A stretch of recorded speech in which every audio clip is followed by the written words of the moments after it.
Certificat d'acceptation du Québec. Document indispensable pour toi, futur étudiant qui me regarde. Alors dans cette vidéo, je vais te parler du contenant, c'est-à-dire de toutes les informations que tu as besoin pour faire la demande de ton certificat d'acceptation du Québec. Reste coché à cette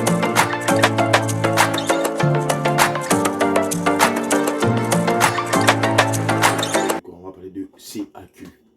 Si tu ne sais pas ce que ça signifie, là, CAQ, c'est Certificat d'acceptation du Québec.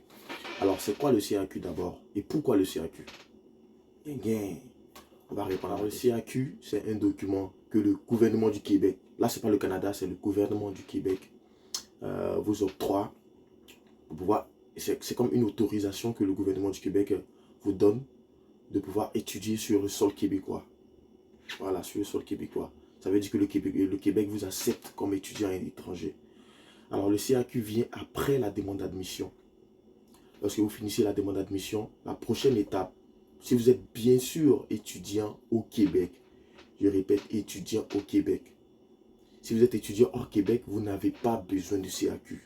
Vous n'avez pas besoin de CAQ. Cette question, le CAQ ne s'applique pas à vous. Donc, le CAQ, c'est seulement pour les étudiants de la province du Québec. Donc, c'est d'abord l'admission. Lorsque vous avez fait l'admission, la deuxième étape qui s'en vient, c'est la demande de CAQ. Alors, la demande de CAQ qui se fait. Alors, après la demande de CAQ, vous avez la demande de permis d'études. Mais ça sera un autre sujet un peu plus tard. Donc, aujourd'hui, on va parler du CAQ. CAQ, c'est vraiment très simple. Alors, vous vous rendez sur le site Arima. Et lorsque vous vous rendez sur Arima, vous allez téléverser certains documents, à savoir une copie originale de votre passeport, la lettre d'admission et une preuve de capacité financière. Et vous allez payer des frais qui s'élèvent à 124 $.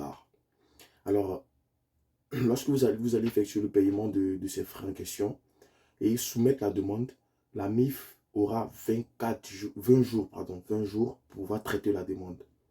Donc, le ministère de l'Immigration, de la Francisation et de l'Intégration aura 20 jours pour traiter la demande.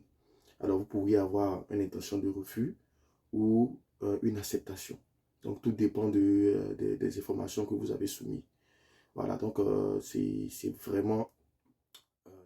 c'est-à-dire le gouvernement du Québec peut délivrer un CAQ maximal de 4 ans. C'est-à-dire c'est marqué 49 mois, donc c'est aux environs de 4 ans. Donc, vous ne pouvez pas avoir un CAQ de plus de 4 ans. Voilà, donc ça, c'est ce petit détail-là à noter. Alors, on va parler des changements de CAQ. Pour le changement de CAQ, vous avez des règles qui ont été déjà préétablies à suivre pour effectuer un changement de CAQ. Alors ici, c'est marqué, vous n'êtes pas obligé de demander un nouveau CAQ si vous changez d'université ou de programme pourvu que vous remplissiez les conditions suivantes. Votre programme d'études est votre programme d'études est de la même durée que votre programme initial, c'est-à-dire l'ancien programme que vous aviez doit être de durée similaire au nouveau programme que vous allez, pour lequel vous faites la demande. Votre CAQ original a été délivré pour les études universitaires. Si votre CAQ a été délivré pour des études universitaires, vous n'avez pas besoin de changer votre CAQ. Vous ne changez pas de niveau d'études, par exemple, baccalauréat ou master.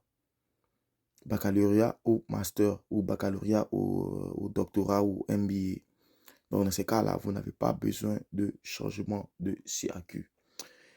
Donc, c'est dans ce sens-là, en fait, que le changement de CAQ. Bon, les futurs Canadiens, j'espère que j'ai tout dit. Hein. Ouais, j'ai tout dit, je pense. J'ai tout dit. J'ai tout dit, donc je ne voulais pas faire une vidéo trop longue. Donc là, nous sommes à la fin de cette vidéo. Je vais mettre le lien de la plateforme Arima en bas de la description. Donc, dites-moi en commentaire ce que vous avez pensé des explications que j'ai données. Si vous avez des questions à poser, n'hésitez surtout pas à l'écrire en commentaire. Je vais juste répondre à votre question. Et c'est ça. Je ne suis pas agent d'immigration, je ne suis pas consultant d'immigration. Je partage juste les informations que j'ai. En tant qu'immigrant, Canada. Donc j'espère que ça a été un plaisir de m'écouter. Et je pense qu'on se reverra bientôt pour une nouvelle vidéo. Et je pense que je vais faire une vidéo sur le permis d'études parce que il y a tellement de changements, beaucoup de changements, assez de changements sur le permis d'études que tu dois savoir. J'espère que tu vas t'abonner à ma page, juste à t'abonner, liker la vidéo pour lui donner la force que je puisse continuer à faire des vidéos qui vont vous aider. Comme je dis toujours, c'est vrai, Canada est dur, mais Babi n'est pas mieux. Sur ce, continuez à vous.